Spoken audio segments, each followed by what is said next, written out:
when I said publicly in 1991 that the Earth was a living entity that we could communicate with and could communicate with us, people just dubbed me crazy.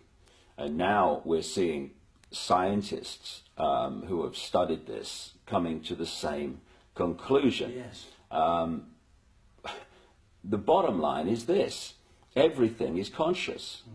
What we call creation is like an ocean of infinite energy, which is manifesting itself in different forms.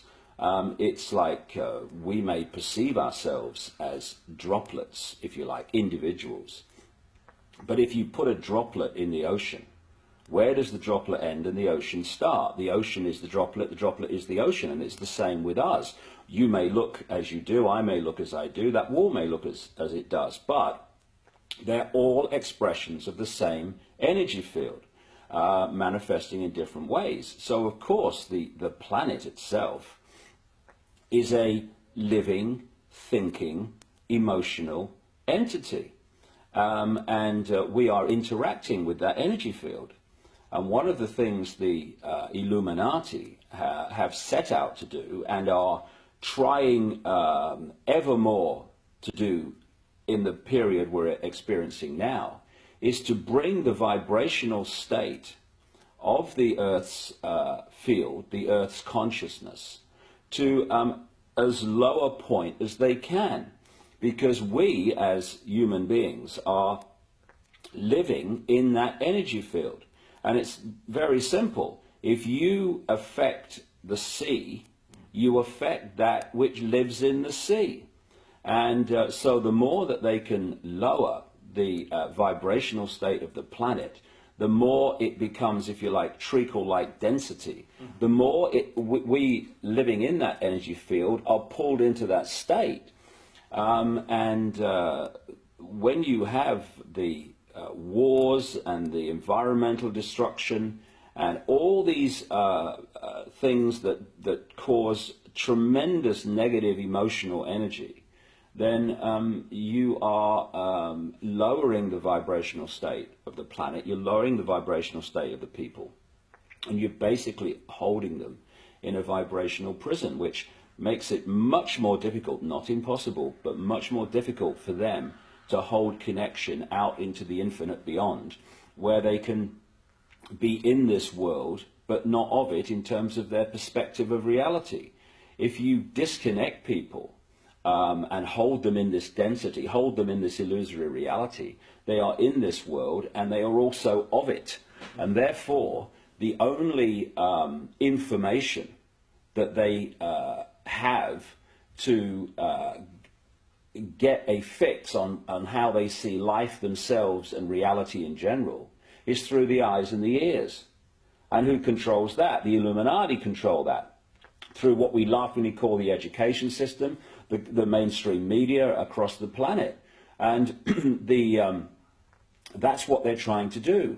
They're trying to disconnect us from multidimensional infinity so that we don't see the world from that perspective, and therefore see through the illusion and see through the nonsense and see through the lies. And then once they've disconnected people, they then program this lower level of our consciousness with a reality that suits them. And this is why people who have had a different perspective on life, a different perspective on reality, who have held that connection to some extent out into the infinite, and have expressed that view, expressed that vision of reality and possibility here, they're the ones that are dubbed crazy, lunatics, and dangerous. Why? Not because they are, but because from the point of consciousness that they are perceiving this world, to people who are here, the vast majority, that is just crazy. I mean, if you said to people, is that table solid? They say, of course it is, of course it is. Well, it isn't. It can't be. It's made of atoms, right? And atoms are not solid. Tell me how it does that. Our minds do that by turning vibrational fields into apparently physical objects. The denser the vibration, the slower the vibration, the more dense that we decode that into what appears to be a physical object.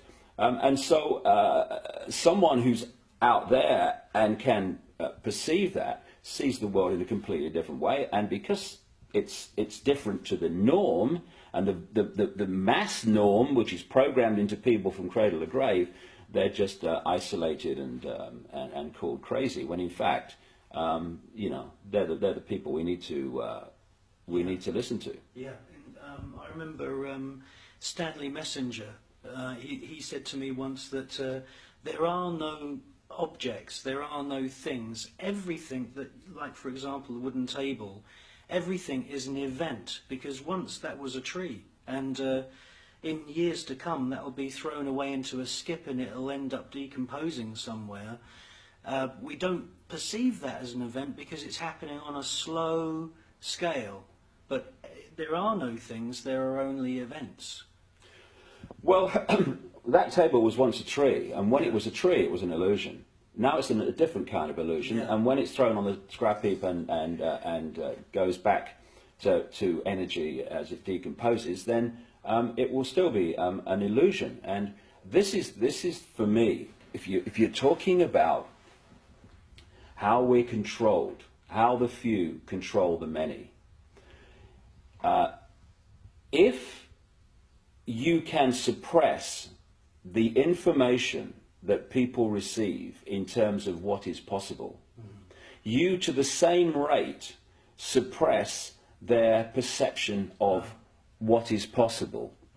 Okay, now once you have accepted that what we're told is possible is how it is, then you're living in a box that big. So anyone that starts to talk about things that are beyond that perception of possibility, you immediately dismiss them as crazy. And I'll give you an example of what I'm talking about. A few centuries ago, when people said the Earth was a sphere, they were perceived as crazy and dangerous. And one of the reasons was that if you lived on the bottom of a ball, you would fall off, right? Now, once you introduce the law of gravity, what appears at first sight to be a nonsensical idea becomes perfectly logical. However, if you suppress at that time knowledge of the law of gravity, then people are going to dismiss the truth because they can't perceive that the truth can be possible. And when you're talking about entities that shapeshift, that appear and disappear, UFOs that appear and disappear, if you program the population to believe that this world is all there is, that this is a solid world of solid individual objects, then the idea of things appearing and disappearing or shape-shifting from one state to another, to that sense of perception, is totally ludicrous. But once you introduce the suppressed knowledge, which is that this world is not solid, and what we're living in is basically symbolically a radio station, in terms of all the radio and television stations broadcasting to this place now are all existing in the space that I'm sitting in. I can't see them. They are not aware of each other unless they're really close on the dial, because they're on different frequencies. And if I'm on or something else is on a different frequency, a seriously different frequency to that wall, then I can walk through it, or something else can walk through it. Just as if I turn my radio on now, I tune into a radio frequency broadcast that's coming through this wall or this window. And so this reality that we think is so solid and all that there is actually like a radio station. And this physical body, this holographic illusion, locks us in, tunes us in like a radio to this radio station, to this reality.